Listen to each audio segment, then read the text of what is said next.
Os Montes Apalaches, uma vasta e antiga cordilheira que se estende por mais de 2.000 quilômetros, são conhecidos por suas densas florestas, trilhas sinuosas e histórias sombrias. Para aqueles que se aventuram em suas profundezas, há sempre o murmúrio do desconhecido, do inexplicável, das lendas que sussurram ao vento. Uma dessas lendas, mais antiga que as próprias árvores, é a do Pé Grande. Essa criatura mítica, com cerca de 2 metros de altura, coberta de pelos grossos e negros, de olhos que brilham na escuridão e uma força descomunal, tem sido um mistério que intriga exploradores, cientistas e curiosos.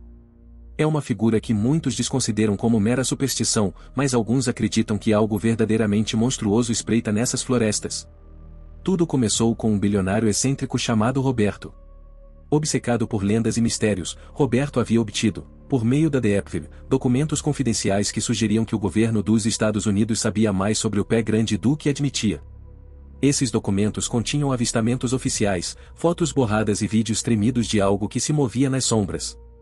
Convencido de que a lenda era real, ele decidiu organizar uma expedição para provar de uma vez por todas a existência do Pé Grande. Para isso, Roberto reuniu um grupo de 5 amigos brasileiros, especialistas em documentários de vida selvagem e apaixonados por criptozoologia. Entre eles estavam Lucas, o líder do grupo e diretor do documentário, o Sofia, a cinegrafista, o Miguel, um biólogo especializado em espécies raras, o Joana, a guia de trilhas com vasta experiência em sobrevivência na selva, e Eduardo, o técnico de som. Com a promessa de financiamento ilimitado e o desejo de desvendar um dos maiores mistérios da criptozoologia, eles partiram para os Montes Apalaches com equipamentos de última geração, incluindo drones, câmeras de visão noturna, detectores de calor e rádios de longo alcance. Semana 1, no início da expedição. Os primeiros dias da expedição foram pacíficos, quase tranquilos demais. O grupo acampou em uma área afastada, cercada por árvores antigas. As trilhas eram complicadas, mas nada que Joana não pudesse manejar. Eles coletaram amostras de pelos presos em galhos e impressões de pegadas que pareciam grandes demais para pertencer a qualquer animal conhecido. As noites eram frias, e o fogo crepitante do acampamento oferecia uma falsa sensação de segurança. Ninguém falava sobre o medo que sentiam, mas estava lá, uma presença quase palpável, como um sexto membro não convidado do grupo. Na terceira noite algo aconteceu. Estavam todos sentados ao redor da fogueira, discutindo o plano do dia seguinte, quando um som grave e distante cortou o ar gelado. Não era o uivo de um lobo, nem o grito de um pássaro. Era um som gutural, profundo, que fez a pele de todos arrepiar. Eduardo olhou para os outros, sua expressão espelhando o medo que todos sentiam. Lucas se levantou, apontando sua lanterna para a escuridão. Cautelosamente, eles caminharam pela floresta, iluminando cada arbusto e cada sombra. O som se repetiu, mais perto desta vez. Parecia vir de um pequeno desfiladeiro próximo. Movendo-se em fila única, com Joana à frente, eles se aproximaram da borda. A luz das lanternas revelou algo movendo-se na base do desfiladeiro. Uma figura alta, com pelos negros e densos, estava de costas para eles, agachada sobre alguma coisa. Quando as lanternas iluminaram a criatura, ela se virou lentamente, olhos brilhantes refletindo a luz e soltou um grunhido que fez o chão vibrar.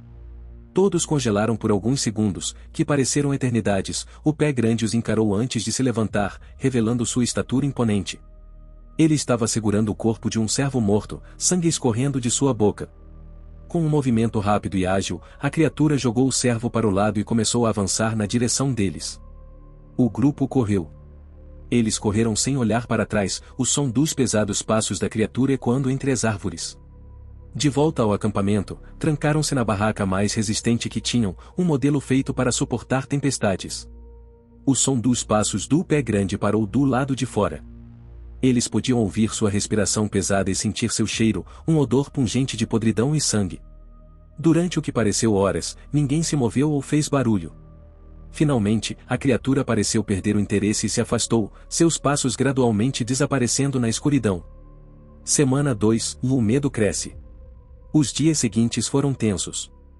O grupo começou a tomar turnos para vigiar o acampamento à noite. Sofia capturou mais sons estranhos com seu equipamento de gravação, murmúrios e estalos vindos de todas as direções. Miguel encontrou mais pegadas, agora acompanhadas por marcas de garras em árvores e ossos espalhados pelo chão. Eles estavam sendo observados, vigiados. A floresta, antes um lugar de beleza selvagem, agora parecia uma prisão verdejante, fechando-se sobre eles. Na 11ª noite, enquanto Lucas e Eduardo faziam a ronda noturna, ouviram o som de galhos quebrando. Viraram-se a tempo de ver uma sombra enorme se movendo rapidamente entre as árvores. Eduardo levantou sua lanterna, apenas para ver o pé grande avançando na direção dele. Antes que pudesse reagir, a criatura o agarrou, levando ele para a escuridão em um piscar de olhos. Lucas gritou, alertando os outros. Em pânico, todos começaram a correr na direção dos gritos de Eduardo, mas tudo o que encontraram foi seu gravador de som, caído no chão, ainda ligado. Do alto de uma árvore próxima, gotas de sangue caíam silenciosamente. Semana 3, o desespero. Com a perda de Eduardo, o grupo estava à beira do colapso. Lucas sugeriu que voltassem e pedissem ajuda, mas Sofia estava determinada a capturar imagens da criatura. Essa será a única maneira de fazer a morte dele valer alguma coisa. Relutantemente, os outros concordaram em ficar mais um pouco. Eles reforçaram o acampamento, criaram armadilhas e espalharam sensores de movimento ao redor. Mas nada poderia prepará-los para o que estava por vir. Na noite seguinte, enquanto Miguel estava de guarda, ouviu um som suave, como passos se aproximando pela neve. Olhando pela fresta da barraca, ele viu a sombra de uma figura. Ao sair, encontrou Joana, em estado de choque, com olhos arregalados. Ele está aqui, ela sussurrou. De repente, um grito agudo cortou a noite, vindo da direção da fogueira. Correram para lá e encontraram Sofia caída, arranhões profundos marcando suas costas, sua câmera destruída ao lado dela. Ela estava viva, mas em estado de choque, incapaz de falar. O cerco final. Com Sofia ferida e Eduardo desaparecido, o grupo sabia que precisava sair dali, mas estavam longe demais para uma retirada rápida. Sem escolha, decidiram que precisavam resistir e se esconder até o amanhecer. Montaram barricadas improvisadas e seguraram suas armas, prontos para lutar. A noite estava quieta, quieta demais. Então, eles ouviram o som dos passos pesados, mais de um par, movendo-se em torno deles. Não era apenas um pé grande, mas muitos. As sombras da floresta eram numerosas, olhos brilhantes surgiam na escuridão. As criaturas atacaram. Em um frenesi, os pé grandes derrubaram as barricadas, arrancando as barracas como se fossem de papel. Lucas disparou com sua arma, mas não foi o suficiente. Um pé grande o agarrou, jogando ele para o lado. Miguel tentou proteger Sofia, mas uma das criaturas o arrastou. Joana, a guia de trilhas, pegou uma faca e enfrentou uma das criaturas, conseguindo ferir a criatura no braço, mas outra surgiu das sombras, agarrando ela pelo pescoço e a levando embora. Sofia sabia que não tinha para onde correr. Com a respiração presa, ficou ali, imóvel, cada músculo tenso como um fio prestes a se romper. A entrada da caverna era escura e úmida, e o som da água gotejando ecoava suavemente em suas paredes de pedra. O cheiro do mofo e da terra úmida misturava-se com o cheiro de sangue e medo, intensificando a atmosfera opressiva que envolvia Sofia. Os passos dos pé grandes se aproximavam, lentos e calculados, como se as criaturas estivessem saboreando o momento. Uma silhueta enorme apareceu na entrada, bloqueando a pouca luz da lua que ainda penetrava ali. Sofia pôde ver os olhos da criatura brilhando, um brilho intenso e malévolo que perfurava a escuridão. Ela se encolheu contra a parede da caverna, tentando fazer-se invisível. Um dos pé grandes entrou na caverna. A criatura parou a poucos metros de Sofia, farejando o ar, seus olhos percorrendo a escuridão. Sofia se segurou, tentando não tremer, tentando controlar o pânico que ameaçava dominá-la. Ela podia sentir o cheiro de suor e do sangue que escorria de suas costas, um cheiro que, temia, atrairia a atenção da criatura para ela. Lentamente, a criatura começou a se aproximar. O coração de Sofia batia descontroladamente.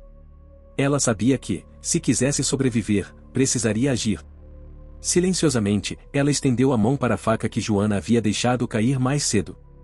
Seus dedos se fecharam ao redor do cabo frio, e ela se preparou para atacar, sabendo que era uma ação desesperada. No momento em que o pé grande se inclinou mais perto, Sofia lançou-se para a frente, gritando com toda a força que lhe restava. Ela cravou a faca no braço da criatura, a lâmina afundando profundamente. O pé grande urrou de dor e raiva, recuando com o impacto. Com um movimento violento, ele balançou o braço, jogando Sofia contra a parede da caverna. Ela bateu com força, sua cabeça girando com a dor.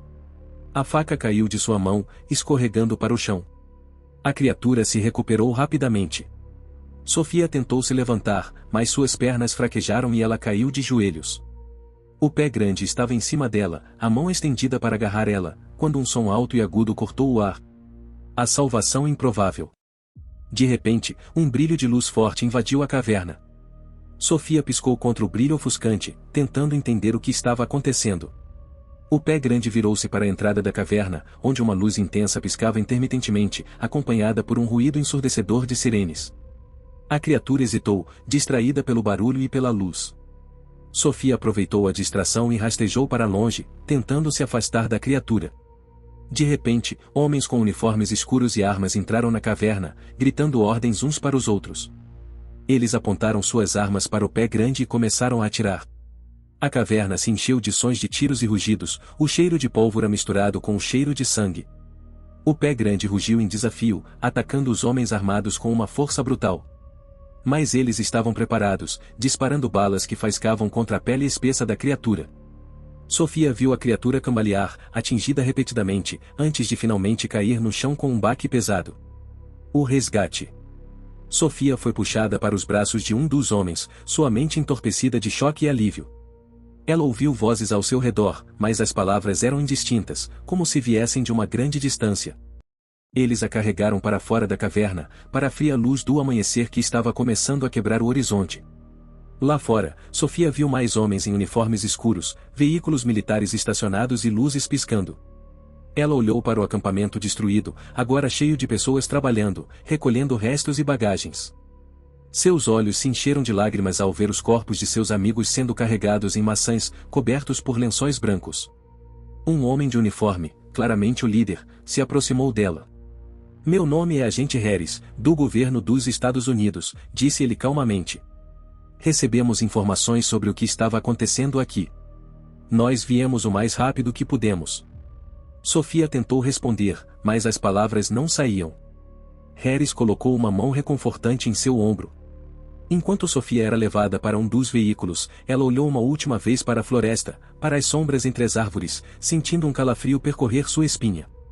Ela sabia que nunca esqueceria o que viu, o que experimentou. Mesmo que o pé grande tivesse sido abatido, a sensação de que algo antigo e perigoso ainda espreitava naquelas montanhas não a abandonava. Meses se passaram desde aquele fatídico encontro. As notícias do desaparecimento de uma equipe brasileira nos Montes Apalaches foram abafadas pela mídia, retratadas como um simples acidente de montanhismo. Sofia, a única sobrevivente, foi levada para uma instalação governamental secreta onde foi interrogada repetidamente sobre o que viu. As autoridades tentaram convencê-la de que o que ela experimentou foi um delírio, uma invenção de sua mente traumatizada, mas Sofia sabia a verdade. Em noites de insônia, ela revivia os momentos na caverna, os olhos brilhantes do pé grande, os sons dos gritos de seus amigos. Ela sabia que nunca mais seria a mesma. Uma parte dela havia sido deixada naqueles montes sombrios, e ela sabia que, por mais que tentasse, nunca poderia escapar do medo que a seguiria para sempre. Numa manhã fria de inverno, Sofia recebeu uma visita inesperada. Era o bilionário Roberto, o homem que havia financiado a expedição. Ele olhou com uma expressão de preocupação genuína, mas também com algo mais em seus olhos, uma faísca de curiosidade insaciável. "Eu preciso saber, Sofia", ele disse baixinho. "O que realmente aconteceu lá?"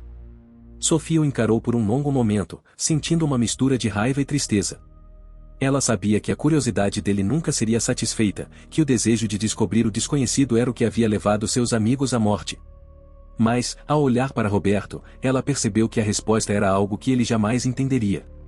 Algumas coisas eram feitas para permanecer nas sombras, segredos da noite, além da compreensão humana.